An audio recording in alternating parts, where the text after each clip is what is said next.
Chilli ജാസ്മിനിലേക്ക് എല്ലാവർക്കും സ്വാഗതം. നമുക്കറിയാം എല്ലായിടത്തും മഴ മഴ മഴ മാത്രം നമുക്ക് കാണാനുള്ളൂ. എല്ലാ ജില്ലകളിലും തന്നെ കേരള സംസ്ഥാനത്തിന് മുഴുവനും മഴ പെയ്യുന്നൊരു സമയമാണ്.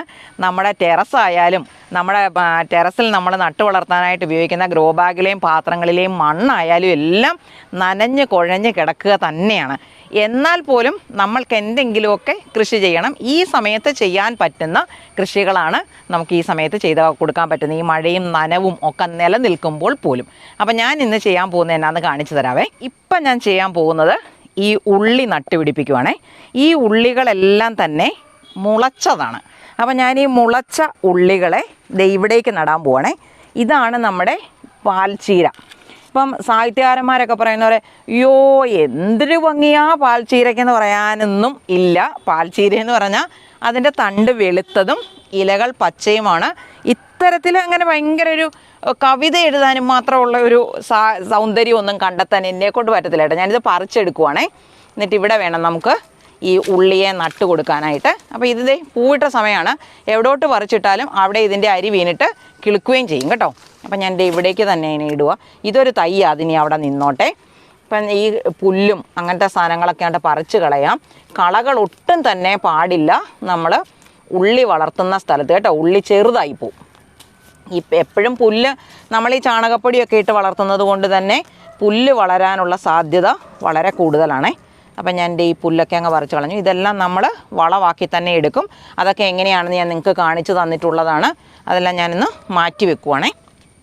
ഉള്ളി വളർത്തുന്നത് എപ്പോഴും നല്ലതുപോലെ ജൈവാംശമുള്ള വളക്കൂറുള്ള അടിവളം ചേർത്ത മണ്ണിലായിരിക്കണം. അപ്പം നമ്മളിവിടെ ഗ്രോ ബാഗിനകത്ത് നിറയ്ക്കുന്ന മണ്ണെന്ന് പറയുന്നത് നമ്മുടെ പറമ്പിലെ മണ്ണിൻ്റെ കൂട്ടത്തിൽ ചാണകപ്പൊടിയും ചകിരിച്ചോറും ഉമിയും ചേർത്തിട്ടാണ്. കാരണം ഇങ്ങനെ പാത്രങ്ങൾക്കകത്ത് മണ്ണെടുത്ത് വെച്ചിരുന്നാൽ മണ്ണ് എപ്പോഴും കട്ട പിടിക്കാനുള്ള സാധ്യത കൂടുതലാണ്.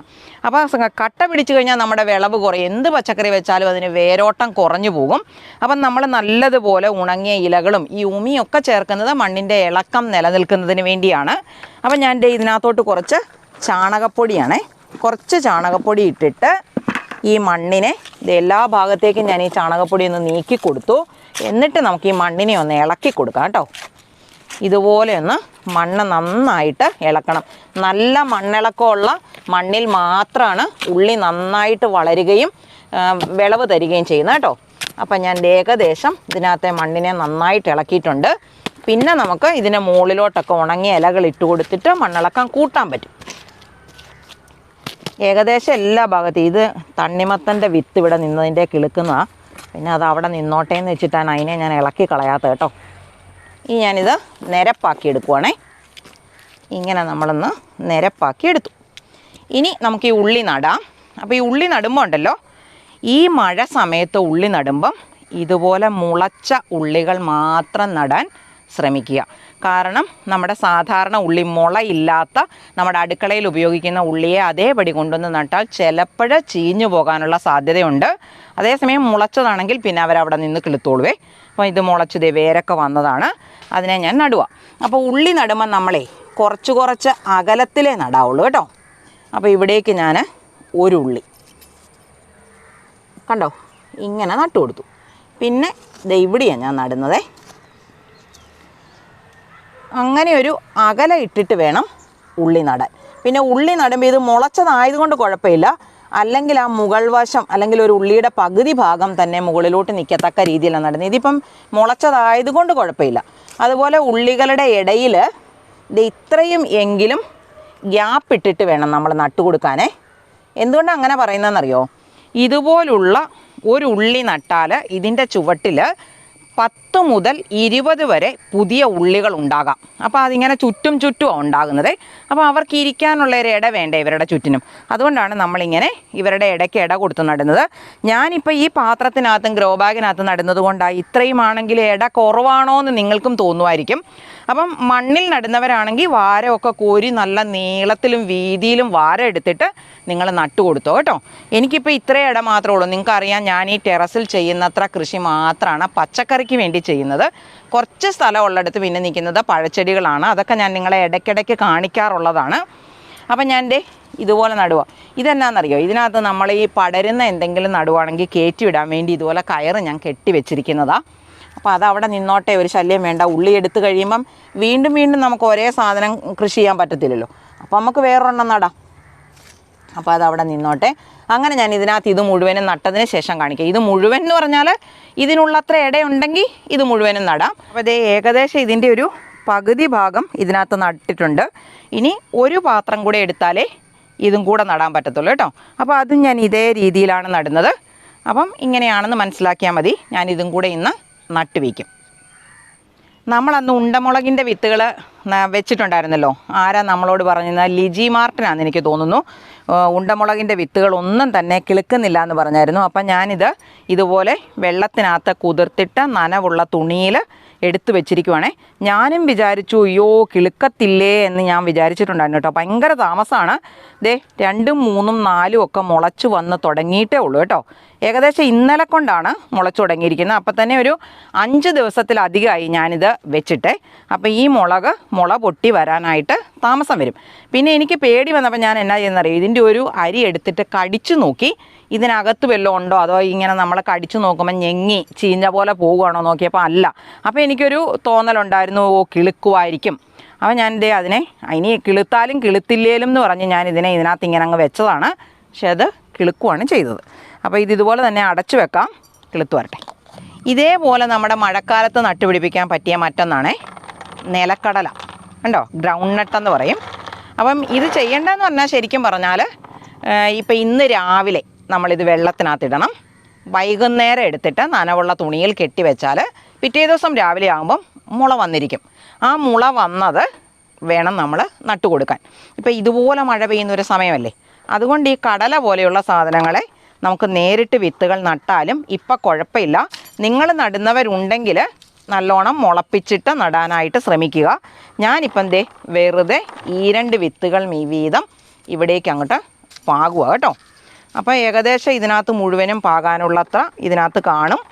അപ്പോൾ അത് പാകിയതിന് ശേഷം നിങ്ങൾക്ക് കാണിച്ചു തരാം. ഇവിടെ ഇപ്പോൾ കിളുത്ത് നിൽക്കുന്ന കടലയുണ്ട്, അത് ഞാൻ കാണിച്ചു തരാം. അപ്പോൾ അതിനകത്തൊരു പ്രത്യേക കാര്യം നമ്മൾ അറിയാനുണ്ട്, അതും കൂടെ പറഞ്ഞു തരാം. അപ്പോൾ നമ്മളിതേ ഇതിനകത്ത് ഇത് മുഴുവനും പാകിയിട്ടുണ്ട്. കിളുക്കുവോ, എത്ര എണ്ണം കിളുത്തു, ഇതൊക്കെ നമുക്ക് അടുത്ത വീഡിയോയിൽ നിങ്ങൾക്ക് കാണിച്ചു തരാവേ. അപ്പോൾ ഇവിടെ കിളുത്ത് നിൽക്കുന്ന കടലയുണ്ട്, അതിൻ്റെ ഒരു കാര്യം എനിക്ക് പറഞ്ഞു തരാനുണ്ട്. അപ്പോൾ നമുക്കത് പോയി കണ്ടിട്ട് വരാം. ഇവിടെ നമുക്ക് കിളുത്ത് നിൽക്കുന്ന കടലയാണേ. അപ്പോൾ ദേ ഇത് കണ്ടോ, ഇതുപോലെ വരുന്ന സാധനം കണ്ടോ, ഇങ്ങനെ വരുന്നതാണ് കടലയായിട്ട് മാറുന്നത്. അപ്പോൾ ഇതുപോലെ കിളുത്ത് വരുമ്പോൾ നമ്മൾ ഇതിനെ മണ്ണിലേക്ക് വളച്ചിട്ട് അതിൻ്റെ മുകളിലോട്ട് നമ്മൾ മണ്ണ് വാരി ഇട്ട് കൊടുക്കണം കേട്ടോ.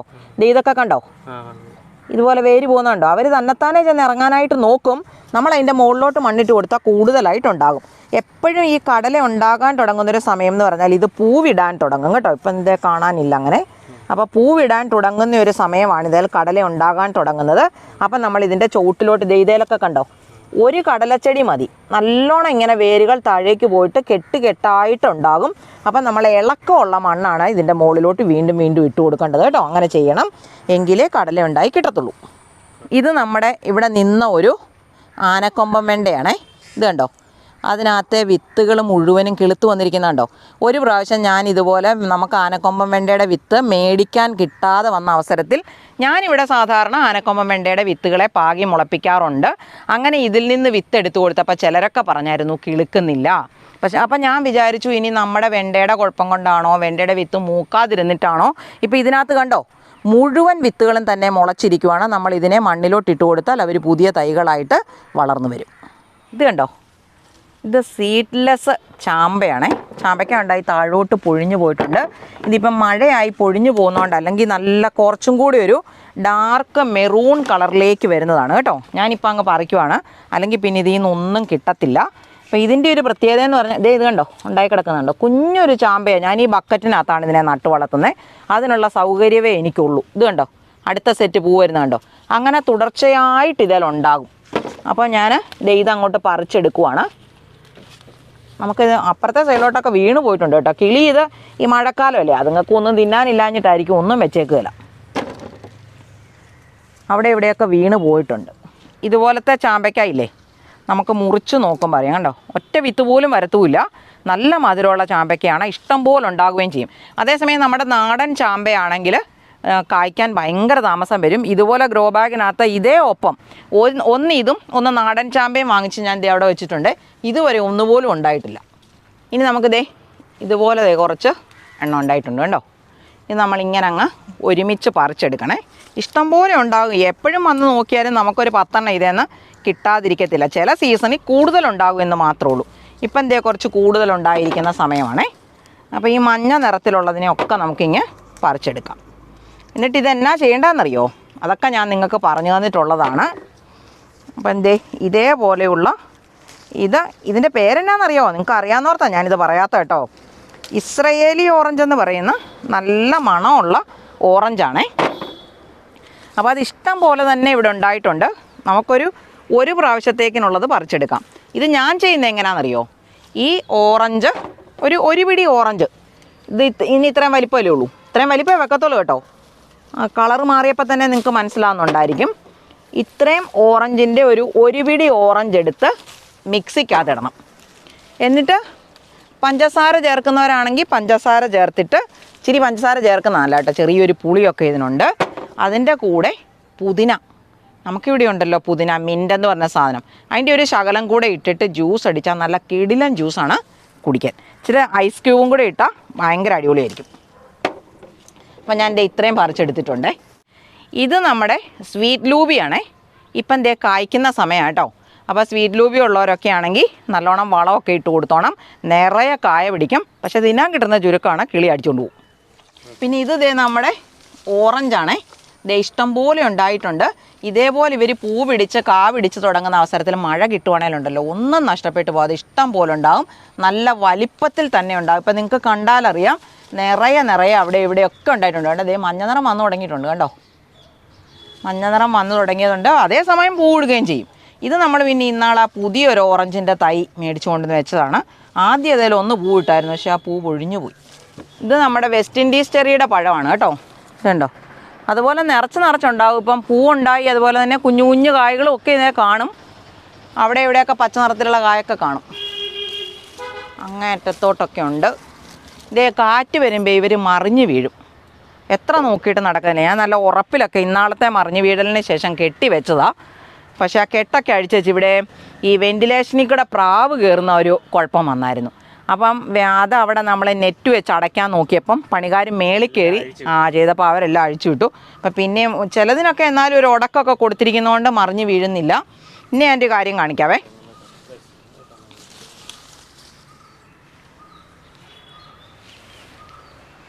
ഇതാണ് നമ്മുടെ സീഡ്ലെസ് ലെമൺ, അല്ലെ ഒടിച്ചുകൂത്തി നാരകം എന്നൊക്കെ പറയും. ഇത് കണ്ടോ, കാ പിടിക്കുന്നുണ്ട്. നമ്മൾ ഈയിടെ ഒരെണ്ണം പറിച്ചിട്ട് എന്നോട് ഒന്ന് മുറിച്ച് കാണിക്കാമോയെന്ന് ചോദിച്ചപ്പോൾ ഞാൻ നിങ്ങൾക്ക് കാണിച്ചു തന്നിട്ടുണ്ടായിരുന്നു. ഇതിപ്പം ഈ പരുവായതാണ്. ഇവിടെ കിടപ്പുണ്ട് കണ്ടോ, ഇവിടെ കിടപ്പുണ്ട് കുറച്ച്. ഇത് കണ്ടോ, പൂവാണേ. ഇത് മൊട്ടാണ്. ഇത് പൂ വിരിയുന്നതാണ്. ഇത് പൂ വിരിഞ്ഞ് കാ പിടിച്ച് തുടങ്ങിയതാണ്. അങ്ങനെ എല്ലാ സമയത്തും ഇത് കണ്ടോ, പുതിയ പൂവാണ്. നല്ല ഭംഗിയാണ് പൂവും തന്നെ കാണാനും.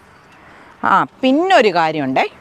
ഇതാണ് നമ്മുടെ മാതള നാരകത്തിൻ്റെ ചെടി. അന്ന് നമ്മളെ വെള്ളം ഒഴിക്കാതിരുന്ന സമയത്ത് കണ്ടോ കുറച്ചൊക്കെ ഉണങ്ങിപ്പോയിട്ടൊക്കെ ഉണ്ട് മോൾവശം. എന്നാലും ആ പാവങ്ങൾ കണ്ടോ, നമ്മൾ വെള്ളം കൊടുത്തപ്പം വീണ്ടും പൊട്ടിക്കിളുത്ത് പൂവും കായും ഒക്കെ ഉണ്ടായിട്ടുണ്ടേ. ഇതേപോലെ കണ്ടോ, ഇങ്ങനെ നീളത്തിൽ വളർന്നിട്ടുണ്ടാകുന്ന പൂക്കളാണ് കായ്കളായി മാറുന്നത്. ഇത് കണ്ടോ, ഇങ്ങനെ ചെറുതായിട്ട് നിൽക്കും. അടിവശം നമ്മൾ നോക്കിയാൽ ഒരുമാതിരി ട്രയാങ്കിൾ പോലെ ഇരിക്കും, ത്രികോണം പോലെ. അങ്ങനെയുള്ളത് കായ്കളായി മാറാതല്ല, ആൺപൂക്കളാണ്, അവർ പൊഴിഞ്ഞു പോവുകയേ ചെയ്യുള്ളൂ. അതേസമയം ഈ പൂവ് കായായി മാറാൻ സാധ്യതയുണ്ട്. പെൺപൂവാണെന്ന് വിചാരിച്ച് നമുക്ക് കായായി കിട്ടണം, ഇത് പറിച്ച് തിന്നണം, ഇങ്ങനെ മലർപ്പൊടിക്കാരൻ്റെ സ്വപ്നം പോലെയൊന്നും പച്ചക്കറി കൃഷിക്കകത്ത് നടക്കത്തില്ല. പല സാഹചര്യങ്ങളെ അതിജീവിച്ച് വേണം ഇങ്ങനെ ഉണ്ടാകുന്ന പൂക്കളും മൊട്ടുകളും നമുക്ക് കായ്കളായി വിളവെടുക്കാൻ. അപ്പോൾ വേറൊരു കാര്യത്തിന് വേണ്ടിയാണ് ഞാൻ ശരിക്കും പറഞ്ഞാൽ ഇങ്ങോട്ട് വന്നത്. ഇത് കണ്ടോ, ഉണ്ടായി കിടക്കുന്നുണ്ടോ കായം. ഇവർ പഴുക്കുമ്പം ചുവപ്പ് നിറത്തിലേക്കാകും കേട്ടോ. ഇപ്പോൾ ഇവരുടെ മുകളിൽ നമ്മളിങ്ങനെ കൈ ഉരസിയാൽ എല്ലാ ഭാഗവും ഒരു ഉരുളിമയാണ് കേട്ടോ നമുക്ക് തോന്നിക്കുന്നത്. അതേസമയം എന്നോടൊരാൾ മെസ്സേജ് ഇട്ടിട്ടുണ്ടായിരുന്നു, ഈ മാതള നാരകം വിളഞ്ഞു എന്നെങ്ങനെ മനസ്സിലാവും. നേരത്തെ ഞാൻ മാതള നാരകത്തിൻ്റെ വീഡിയോ ചെയ്തപ്പോൾ നിങ്ങൾക്കത് പറഞ്ഞു തന്നിട്ടുള്ളതാണ്.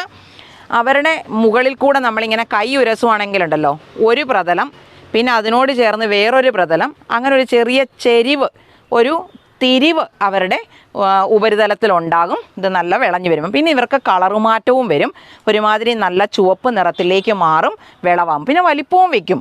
ആ ഒരു ഇത് കണ്ടാൽ നമുക്ക് തിരിച്ചറിയാൻ പറ്റും. അതിപ്പം ഇപ്പോഴത്തെ ഇതിൻ്റെ അവസ്ഥയും അത് കുറച്ചും കൂടെ കഴിയുമ്പം അതിൻ്റെ ഉപരിതലത്തിൽ വരുന്ന ആ ഷേപ്പിൻ്റെ വ്യത്യാസവും കൊണ്ട് നമുക്കത് പാകമായി എന്ന് മനസ്സിലാക്കാൻ പറ്റും. അപ്പോൾ നമ്മൾ മഴ നനഞ്ഞ് കൃഷിയൊക്കെ ചെയ്ത് മടുത്തിരിക്കുമല്ലേ, നമുക്കൊരു കിടിക്കാച്ചി ചിക്കൻ കറി ഉണ്ടാക്കി ചോറും കൂടെ ഉണ്ണാവേ. ചിക്കൻ കറി എന്ന് പറഞ്ഞാൽ നല്ല അടിപൊളി ചിക്കനാണ്. നമ്മുടെ പിള്ളേർ, ഈ ചെറിയ പിള്ളേരൊക്കെയാണ്, ഇപ്പോഴത്തെ പിള്ളേരെന്ന് പറഞ്ഞു കഴിഞ്ഞാൽ ജിമ്മിലും ഒക്കെ പോയിട്ട് പ്രോട്ടീൻ എന്ന് പറഞ്ഞ് കരയുന്ന ആൾക്കാരാണ്. അപ്പോൾ അവർക്ക് എപ്പോഴും ചിക്കൻ ഉപ്പിട്ടിട്ടോ ഉപ്പിടാതെയോ വേവിക്കാതെയോ കൊടുത്താലും ഇഷ്ടമുള്ളതാണ്. എന്നാലും ഈ നമ്മൾ ഇൻസ്റ്റഗ്രാമിനകത്തും അതുപോലെ യൂട്യൂബ് റീൽസിനകത്തും ഒക്കെ ഇങ്ങനെ ഭയങ്കര ടേസ്റ്റൊക്കെ പറഞ്ഞുകൊണ്ട് കഴിച്ചൊക്കെ കാണിക്കത്തില്ലേ, അതുപോലെ കഴിക്കാൻ പറ്റിയൊരു കിടിലൻ ചിക്കനാണ്. നമ്മൾ ചിക്കൻ കൊണ്ടാട്ടമാണ് ഉണ്ടാക്കുന്നത്. അപ്പോൾ ചിക്കൻ കൊണ്ടാട്ടം ടക്കേന്ന് എങ്ങനെ പെട്ടെന്ന് കുറഞ്ഞ സമയത്തിനുള്ളിൽ എങ്ങനെ ഉണ്ടാക്കാമെന്ന് ഞാൻ ഉണ്ടാക്കി കാണിക്കാം. എന്നിട്ട് നമുക്കൊന്ന് കഴിച്ചും കൂടെ നോക്കാം കേട്ടോ. ഇന്നത്തെ ചിക്കൻ റെസിപ്പി ചെയ്യാനായിട്ട് ഞാൻ ഏകദേശം ഒരു 3/4 കിലോയോളം ചിക്കൻ എടുത്തു വെച്ചിട്ടുണ്ട്. എന്നിട്ട് അതിൻ്റെ ഉളുമ്പുമണമൊക്കെ കളഞ്ഞ് കഴുകി നല്ല വൃത്തിയാക്കി എടുത്തു വെച്ചിരിക്കുവാണ്. ഞാൻ ഈ ഉളുമ്പുമണം പോകാൻ വേണ്ടി ചെയ്യുന്നതെന്ന് പറഞ്ഞാൽ കുറച്ച് വിനാഗിരിയും കുറച്ച് ഉപ്പും അതുപോലെ കുറച്ച് ഗോതമ്പ് പൊടിയും കൂടെ ഇട്ടിട്ട് ഒരു 15 മിനിറ്റ് മുതൽ 30 മിനിറ്റ് വരെ വെള്ളം ഒഴിച്ചിട്ടിട്ട് നല്ല വൃത്തിയായിട്ട് കഴുകിയെടുക്കുക ചെയ്യുന്നത് കേട്ടോ. എന്നിട്ട് ഞാനിതിൻ്റെ അരപ്പുണ്ടാക്കാനായിട്ട് കുറച്ച് വെളുത്തുള്ളിയും ഒരു ചെറിയ കഷ്ണം ഇഞ്ചിയും ഒരു കുറച്ച് കുരുമുളക് പൊടി, ഒരു 1/2 ടീസ്പൂൺ മതി. അതുപോലെ തന്നെ ഒരു 1/2 ടീസ്പൂൺ മുതൽ 1 ടീസ്പൂൺ വരെ ഗരം മസാല ചേർക്കാം. അതിൻ്റെ കൂടെ കുറച്ച് മഞ്ഞൾപ്പൊടിയും ഒരു 2 ടേബിൾ സ്പൂൺ എരിവുള്ള മുളക് പൊടിയും അതിൻ്റെ പകുതി 1 ടേബിൾ സ്പൂൺ മല്ലിയും കുറച്ച് ഉപ്പും കൂടെ ചേർത്താണ് അരയ്ക്കുന്നത്. അപ്പം നമ്മൾ അരയ്ക്കുമ്പോൾ പറ്റുമെങ്കിൽ ഇച്ചിരി തൈര് ഉണ്ടെങ്കിൽ തൈരോ അല്ലെങ്കിൽ ഇച്ചിരി നാരങ്ങാ നീരോ, ഞാനിപ്പോൾ ഇവിടെ ചേർത്തിരിക്കുന്നത് എന്നാണെന്നറിയോ, വിനാഗിരിയാണേ. കുറച്ച് വിനാഗിരി ചേർത്തിട്ടുണ്ട്. അല്ലെങ്കിൽ തക്കാളി ചേർത്ത് അരച്ചാലും മതി. അങ്ങനെ നല്ല പോലെ അരച്ചിട്ട് ഇത് നമ്മുടെ കഴുകി വൃത്തിയാക്കി വെച്ചിരിക്കുന്ന ചിക്കനയിലോട്ട് തേച്ച് പിടിപ്പിച്ച് വയ്ക്കണം കേട്ടോ. പറ്റുമെങ്കിൽ ഒരു അരമണിക്കൂർ വരെ വയ്ക്കാം. കുറഞ്ഞതൊരു 10-15 മിനിറ്റ് വരെയെങ്കിലും വയ്ക്കണം. അപ്പോൾ ഇതുപോലെ കുടഞ്ഞിട്ട് ഞാനിതിൽ നല്ലോണം തേച്ച് വയ്ക്കുവാണേ. അപ്പം ഞാനിത് കൈകൊണ്ട് തന്നെയാണ് തേച്ച് വൃത്തിയാക്കി വെക്കുന്നത്. നിങ്ങൾക്ക് ഗ്ലൗസ് ഇട്ടിട്ട് വേണമെങ്കിലും ചെയ്യാം. ഞാനിപ്പോൾ ഇതിവിടെ ചെയ്യുന്നതെന്ന് പറഞ്ഞാൽ എൻ്റെ പിള്ളേർക്കാണല്ലോ ഇത് കൊടുക്കുന്നത്. അപ്പോൾ അവന്മാർക്ക് നമ്മൾ ഗ്ലൗസ് ഇടാത്ത കൈകൊണ്ട് തന്നെ ചോറ് വാരി ഊട്ടി വളർത്തിയെടുത്ത മക്കളല്ലേ. അപ്പോൾ അതുകൊണ്ട് ഞാൻ ഇതേപോലെ കൈകൊണ്ട് തന്നെയാണ് ചെയ്യുന്നത്. നിങ്ങൾക്ക് നിങ്ങളുടെ ഇഷ്ടം പോലെ ചെയ്യാം. ഇങ്ങനെ തേച്ച് പിടിപ്പിച്ച് അരമണിക്കൂർ വരെ വെക്കുന്നത് നല്ലതാണ്. അങ്ങനെ നമ്മൾ തേച്ച് പിടിപ്പിച്ച് വെച്ചു. ഇനി ഇതിനെ നമുക്കൊന്ന് ചെറുതായിട്ട് വറുത്തെടുക്കണം. അതിന് ഞാനൊരു പാൻ വെച്ച് കുറച്ച് എണ്ണ, നിങ്ങൾ ഉപയോഗിക്കുന്നത് ഏത് എണ്ണയാണെങ്കിലും കുഴപ്പമില്ല, ഞാൻ വെളിച്ചെണ്ണയാണ് ഉപയോഗിക്കുന്നത്. നിങ്ങൾക്ക് സൺഫ്ലവർ ഓയിലോ അല്ലെങ്കിൽ അതുപോലുള്ള എന്ത് ഓയിൽ വേണമെങ്കിലും പാചകത്തിന് ഉപയോഗിക്കുന്നത് ഉപയോഗിക്കാം. എന്നിട്ട് നമ്മൾ ഇതിനകത്തേക്ക് ആ ചിക്കൻ കഷ്ണങ്ങൾ ഓരോന്നായിട്ട് പെറുക്കി ഇട്ട് കൊടുക്കുവാണേ. അങ്ങനെ പെറുക്കി ഇട്ട് കൊടുത്തിട്ട് ഒരു ചെറിയ കളർ മാറുന്നിടം വരെ ഇതിനെ വറുത്തെടുക്കണേ. അപ്പം നമ്മൾ ഏകദേശം 3/4 കിലോയോളം ചിക്കൻ എടുത്തിട്ടുണ്ടല്ലോ. അപ്പോൾ ഒരുമിച്ച് ഈ പാത്രത്തിനകത്ത് വറക്കാൻ പറ്റത്തില്ല. അപ്പോൾ കുറച്ച് ചിക്കനാണ് നമ്മൾ ഇതിനകത്തേക്ക് ഇട്ടിട്ട് വറുത്തിരിക്കുന്നത്, അതായത് ആ പാത്രത്തിൽ കൊള്ളുന്നത്ര. എന്നിട്ടതിനെ തിരിച്ചും മറിച്ചും ഇട്ടിട്ട് നമ്മളൊന്ന് വറുത്തെടുക്കുവാണ്. ചെറുതായിട്ടൊന്ന് കളർ മാറണം. കണ്ടമാനം ഡാർക്ക് ബ്രൗൺ ഒന്നും ആകണ്ട, കരികരാന്ന് മൂക്കുകയും വേണ്ട. ഒരുമാതിരി ഒരു കളർ മാറത്തക്ക രീതിയിൽ അതിനെ തിരിച്ചും മറിച്ചും ഇട്ട് വറുത്തിട്ട് നമ്മളൊരു പാത്രത്തിനകത്തേക്ക് കോരി എടുത്ത് വെക്കുവാണേ. അപ്പോൾ ഇത് ആദ്യത്തെ ട്രിപ്പിലിട്ട ചിക്കനാണ്. കുറച്ചും കൂടെ ചിക്കൻ നമുക്ക് വറക്കാനുണ്ട്. അത് നമ്മൾ ഇത് കോരി എടുത്തിട്ട് ഇതേ എണ്ണയിൽ, ഒത്തിരി എണ്ണയൊന്നും വേണ്ട ഇത് വറുത്തെടുക്കാനായിട്ട്, ഇതേ എണ്ണയിൽ തന്നെ നമ്മൾ ആ ബാക്കി ചിക്കനിൻ്റെ പീസും കൂടെ ഓരോന്നായിട്ട് പെറുക്കിയിടണം കേട്ടോ. പറ്റുമെങ്കിൽ മുട്ടാതെ ഇടുന്നതാണ് നല്ലത്. അങ്ങനെ രണ്ടാമത്തെ സെറ്റ് ചിക്കൻ അത് മുഴുവനും അതിനകത്ത് ഇടാൻ പറ്റും, കുറച്ചേ ഉള്ളൂ. അപ്പോൾ അതും കൂടെ അതിനകത്തേക്ക് ഇട്ടിട്ട് തിരിച്ചും മറിച്ചും ഇട്ട് കൊടുത്ത് വറുത്തെടുക്കുവാണേ. വറുക്കാന്ന് പറഞ്ഞാൽ ക്രിസ്പി ഒന്നും ആണ്ട കേട്ടോ. അപ്പോൾ അത്രയും നമ്മളൊന്ന് വറുത്ത് കോരി എടുക്കണം. അപ്പോൾ ഇത് എണ്ണയിൽ കിടന്നൊന്ന് മുരിഞ്ഞു വരട്ടെ. തിരിച്ചിടാൻ തുടങ്ങിയിട്ടുണ്ട് കേട്ടോ. തിരിച്ചും മറിച്ചും ഇട്ട് ഇതിനെ നമ്മൾ വറുത്തെടുക്കുവാണേ.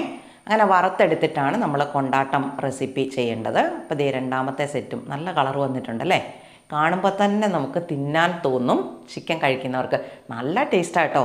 ഈ വീഡിയോ കാണുന്നവരൊക്കെ തന്നെ ഉണ്ടാക്കി നോക്കിയിട്ട് എനിക്ക് അഭിപ്രായം എഴുതി അറിയിക്കാനും മറന്നു പോകരുതേ. അപ്പം നമ്മൾ ചിക്കൻ എല്ലാം കോരിയെടുത്ത് ഇതിന് കുറച്ച് എണ്ണയല്ലേ പാത്രത്തിൽ കിടപ്പുള്ളൂ, ഒരു കുറച്ച് എണ്ണ കൂടെ നമ്മൾ ആ ചട്ടിയിലേക്ക് ഒഴിക്കുവേ.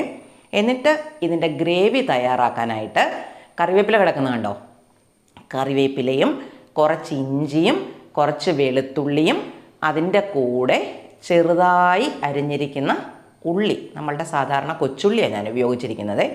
ഇഞ്ചിയും വെളുത്തുള്ളിയും ചെറുതായിട്ട് അരിഞ്ഞിടുവോ ചതച്ചിടുവോ ചെയ്യണേ. എന്നിട്ട് നമ്മൾ ആ എണ്ണയ്ക്കകത്ത് തന്നെ കുറച്ച് എണ്ണയും കൂടെ ചേർത്തിട്ട് നല്ല പോലെ ഒന്ന് വഴറ്റിയെടുക്കുവാണേ. ചെറുതായിട്ടൊന്ന് കളർ മാറുന്നിടം വരെ വഴറ്റിയെടുക്കുന്നതാണ് നല്ലത്. ചെറിയ ഉള്ളിയല്ലേ നമ്മൾ ഇതിനകത്ത് ഇട്ടിരിക്കുന്നത്. അങ്ങനെ നല്ലോണം വഴറ്റിയെടുത്തിട്ട്, ചെറിയ ഉള്ളി ഇല്ലെങ്കിൽ നമുക്ക് സവാള ഇടാം കേട്ടോ, ചെറിയ ഉള്ളിയാണ് നല്ല ടേസ്റ്റ്. അപ്പം നമ്മൾ ചെറിയ ഉള്ളി ഇട്ടിട്ട് ഇതുപോലൊന്ന് വഴന്ന് വരുന്നിടം വരെ ചെയ്തതിന് ശേഷം ഇതിനകത്തോട്ട് ഞാൻ ചെയ്യുന്നത് 1 ടേബിൾ സ്പൂൺ കാശ്മീരി ചില്ലിയാണേ. കാശ്മീരി ചില്ലി ഇടുവാണെങ്കിൽ നല്ല കളറും കിട്ടും, എരിവും കുറവായിരിക്കും, ചെറിയ ഗ്രേവിക്ക് ഒരിച്ചിരി കൊഴുപ്പും കിട്ടും. അതിൻ്റെ കൂടെ ഞാനൊരു 1 ടീസ്പൂണ് കുരുമുളക് പൊടിയാണേ. അതിൻ്റെ കൂടെ കുറച്ച് ഗരം മസാലയും കൂടെ ചേർത്തിട്ട് അതിൻ്റെ പച്ചമണം മാറുന്നിടം വരെ ഒന്ന് ചൂടാക്കി ഇളക്കുവാണേ. അപ്പോൾ നമ്മൾ ആ ചിക്കൻ പുരട്ടി വെച്ചിരുന്ന പാത്രമില്ലേ, അതിനകത്തൊരു കുറച്ച് മുളകിൻ്റെ ഗ്രേവിയും കൂടെ ഉണ്ടായിരുന്നു. അതും കൂടെ ഞാൻ ഇതിനകത്തേക്ക് ഇട്ടിട്ട് പച്ചമണം മാറുന്നിടം വരെ ഒരുമിച്ച് ഇളക്കി നല്ല ഭംഗിയാക്കി എടുക്കുവാണേ. എന്നിട്ട് ആ ഉള്ളിയും ചേർത്തിട്ട് കുറച്ചും കൂടെ നല്ലോണം വഴറ്റണം. വഴറ്റിയിട്ട് ഇതിനകത്തോട്ടൊരു 1/2 കപ്പ് വെള്ളം, അല്ലെങ്കിൽ നിങ്ങളുടെ ആവശ്യത്തിന് അത് നോക്കുമ്പോൾ നമുക്ക് മനസ്സിലാകും.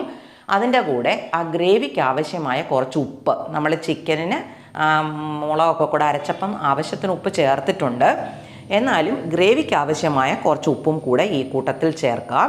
എന്നിട്ട് നല്ലതുപോലെ ഇളക്കിയിട്ട് ഇതിനെ ഒന്ന് അടച്ചു വെക്കണം കേട്ടോ. എന്നിട്ട് ആ അടച്ചു വെക്കുന്ന അവസരത്തിൽ ഇത് നല്ലോണം എണ്ണയൊന്ന് തെളിഞ്ഞ് വരും. അപ്പം നമ്മൾ ഈ വറുത്ത് വെച്ചിരിക്കുന്ന ചിക്കനെ ഇതിനകത്തേക്ക് ഇടാം. എന്നിട്ട് നല്ലോണം ഇളക്കി ചേർത്തതിന് ശേഷം നമ്മളിതിനെ കുറച്ച് നേരം അടച്ചു വെക്കുക ചെയ്യുന്നത്. ആദ്യം ഒന്ന് അടച്ചു വെക്കും. അടച്ചു വെച്ച് കുറച്ച് നേരം ചൂടായി കഴിയുമ്പം എണ്ണയൊക്കെ പതുക്കെ തെളിഞ്ഞ് വരാൻ തുടങ്ങും. അതൊന്നും കൂടെ ഇളക്കിയിട്ട് വീണ്ടും അതേപോലെ കുറച്ച് സമയം കൂടെ അടച്ചു വെക്കണം. അപ്പം നല്ലോണം അതിനകത്ത് എണ്ണ തെളിഞ്ഞ് വരും. ആ പാകം വരെ നമ്മൾ ചെയ്താൽ മതി കേട്ടോ. ഇപ്പം ഞാൻ അടച്ചു വെച്ചിരിക്കുന്ന ഭാഗമാണ് കാണുന്നത്. അത് നല്ലോണം ഇളക്കി ചേർക്കുന്നുണ്ട്. ഇപ്പോഴത്തെ അതിൻ്റെ കളറ് കണ്ടോ, കളറ് കണ്ടാൽ തന്നെ നമുക്ക് കഴിക്കാൻ തോന്നും അല്ലേ. സൂപ്പറാണ് ഈ സാധനം. കളറ് പോലെ തന്നെ കഴിക്കാൻ തോന്നുന്ന പോലെ തന്നെ കിടുക്കാച്ചി ടേസ്റ്റുമാണ് കേട്ടോ. എല്ലാവരും ചെയ്തു നോക്കണം. ഞാൻ വീണ്ടും വീണ്ടും നിങ്ങളോട് ഇങ്ങനെ പറയുന്നത് തന്നെ നല്ല സൂപ്പർ സാധനമാണ് ഇത്. ഇനി ഞാൻ അതിനകത്തേക്ക് ശകലം കറിവേപ്പില, വേണമെങ്കിൽ ഒരു ഇച്ചിരി പച്ച വെളിച്ചെണ്ണയും കൂടെ ഒഴിക്കാം, എണ്ണയൊന്നും കുഴപ്പമില്ലാത്തവരാണെങ്കിൽ. എന്നിട്ട് ആ പാത്രത്തിലോട്ട് കോരിയെടുക്കുമ്പോഴത്തെ കളറ് കണ്ടോ, സൂപ്പർ അല്ലേ എന്ന് നോക്കിക്കേ. ഇനി നമുക്കിത് ടേസ്റ്റ് ചെയ്യാനായിട്ട് കൊടുക്കണം. ഇപ്പോൾ ഇവിടെ ടേസ്റ്റ് ചെയ്യാനായിട്ട് ഞാൻ കൊടുക്കുന്ന ആർക്കാണെന്നറിയോ, എൻ്റെ പിള്ളേർക്കാണേ. അമ്മമാർ ഉച്ചയായി, ഇപ്പം ചോറുണ്ണാനായിട്ട് ഇരിക്കുവാണ്. അപ്പം ഇരിക്കുന്നതെന്ന് പറയുന്നത് ഇന്ദ്രജിത്തും കുഞ്ചുക്കുട്ടനും കൂടെയാണേ. കുഞ്ചുക്കുട്ടൻ എൻ്റെ ആങ്ങളയുടെ മോനാണേ. അവന് ചിക്കൻ നല്ല ഇഷ്ടമുള്ളൊരു വച്ച കേട്ടോ. അത് മാത്രമല്ല കൃത്യമായിട്ട് അവൻ ടേസ്റ്റ് ചെയ്ത് നോക്കിയിട്ട് പറയുകയും ചെയ്യും. ഞാൻ 2 പേരോട് നോക്കിയിട്ട് പറയാൻ പറഞ്ഞിരിക്കുക. അപ്പം അവർ പറയുന്നത് കാണുമ്പം നിങ്ങൾക്ക് മനസ്സിലാകും ഇതെങ്ങനെയുണ്ട്. അപ്പം അവന്മാർ ടേസ്റ്റ് ചെയ്യുവാണേ. കുഞ്ചു ടേസ്റ്റ് ചെയ്യുന്നുണ്ടോ, ഭയങ്കര ആ ടേസ്റ്റ് ചെയ്യുന്നത് തന്നെ കണ്ടാൽ നമുക്കറിയാം അവൻ കൃത്യമായി അനലൈസ് ചെയ്തിട്ട് പറയാനാണെന്ന് കേട്ടോ. ഇച്ചിരി ചിക്കൻ എടുത്ത് കുറച്ച് ചോറും കൂടെ കൂട്ടി സാവധാനം ടേസ്റ്റ് ചെയ്യുന്നുണ്ടോ. അവൻ പറഞ്ഞ എന്നാണെന്നറിയാം, നല്ല സൂപ്പർ ടേസ്റ്റാണെന്ന് കേട്ടോ. ഇന്ദ്രജിത്തിനും ഇഷ്ടപ്പെട്ടു. ഇന്ദ്രജിത്ത് അങ്ങനെ പെട്ടെന്ന് ഇഷ്ടപ്പെടുന്ന ഒരാളൊന്നുമല്ല. ഇന്ദ്രജിത്തിന് ഇഷ്ടപ്പെട്ടു. അതേസമയം ഞങ്ങളുടെ കുഞ്ചുക്കുട്ടനെന്ന് പറഞ്ഞാൽ അവൻ എല്ലാത്തിൻ്റെയും കൂടെ ചിക്കൻ കൊടുക്കുന്നത് ഇഷ്ടമാണ്. അവിയലും സാമ്പാറും തോരനും ഒക്കെ ചിക്കൻ കൂട്ടി വെച്ച് കൊടുത്താലും ഇഷ്ടമാണ്. അപ്പോൾ എല്ലാവരും ഇതൊന്ന് ട്രൈ ചെയ്ത് നോക്കണം. ചിക്കൻ കറി ഉണ്ടാക്കിയപ്പോഴത്തേ അതിൻ്റെ ഒരു ആ രീതി കണ്ടോ, ആ ടെക്സ്ചർ എന്ന് പറയും, ഭയങ്കര സൂപ്പറല്ലേ കാണാൻ. നല്ല ചുവന്ന കളറിലിരിക്കുന്ന ചിക്കൻ കൊണ്ടാട്ടമാണ്. കളറ് പോലെ തന്നെ അതിലേറെ രുചിയാണ് കഴിക്കുമ്പോൾ. അതിപ്പോൾ നമ്മുടെ കുഞ്ചുക്കുട്ടനും അതുപോലെ ഇന്ദ്രജിത്തും കൂടെ അഭിപ്രായം പറഞ്ഞതിൽ നിന്ന് നിങ്ങൾക്ക് മനസ്സിലായിട്ടുണ്ടായിരിക്കും. ഇതേപോലെ ഉപകാരപ്രദമായ മറ്റൊരു വീഡിയോയുമായി നമുക്ക് അടുത്ത ദിവസം വീണ്ടും കാണാം.